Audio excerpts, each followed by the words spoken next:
Hey, Mark Meldrum, Meldrum's Monster Garage, and we're working on the 1972 LS5 454. We're doing a big gasket refresh and a repaint, and as you can see, I've got the engine painted, and I'm starting to put parts on here. I thought I'd put it together completely on the engine stand just to get some cool pictures and whatnot. But I thought I'd tell you about a quick detail. You know, in 1972, they went away from the chrome valve covers, and I know you probably saw me take the motor out of this car and it had chrome valve covers on there, and I like them, and they might go back on. But I thought for rebuilding the motor here, we put the original valve covers back on, and they're absolutely orange as orange could be here. And one of the details I'm working on these valve covers is in 72, they started really putting a lot more spots to hold the wires. And they didn't want metal to metal contact with the wires like fraying away over the years and maybe shorting out on the block. So they put an insulation coating on these little tabs that hold the wires. So to recreate that, I went ahead and bought this liquid tape, and it does come with a brush. Okay, this is liquid electrical tape, and I'm using a nicer brush here, doing my arts and crafts here on Sunday morning, day away from Memorial Day, and I'm just painting it on here. So it's going to take a couple coats.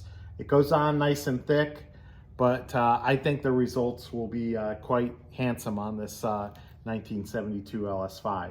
So got lots of little details on this motor. As you know, it has smog on it. So we've got smog pipes to go on here. And on the other side, we've got a tin. And I'm going to talk about that real quick. All right, here we are on the other side of the block. And as you can see, we've got the wire looms for the spark plug wires and the wires that go around the motor. You know, painting those black, talked about that already. But on this side, we've got the tin that goes for the heat riser that goes up to, there's a little hose that goes up to the air cleaner. And if anybody knows how was this tin attached to the manifold, I would greatly appreciate some inside knowledge. The only thing I don't see any holes on it. The only thing I can see is that it was just squeezed on here, but I can't really get it to stay on tight. It's always kind of loose. So I'm trying to tighten that up, and I just haven't found a good way yet.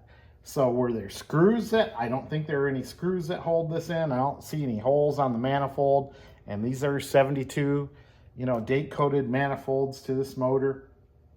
But you got this little piece of tin, and then you got another piece that screws in here. So all I can figure out is here. Let me take the camera off. You can see down here, it's kind of loose, and I can't figure out how to tighten that up. So, I don't have this bolted on completely. I'm going to take it off. I'm going to try to squeeze it on there more. But if you guys got any ideas on how that's held on from the factory, let me know. Thank you. And have a good Memorial Day weekend.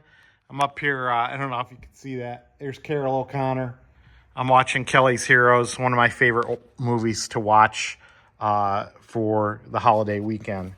And thank you to everybody that was a hero and gave their life for our country. So happy Memorial Day. Meldrum's Monster Garage. See ya.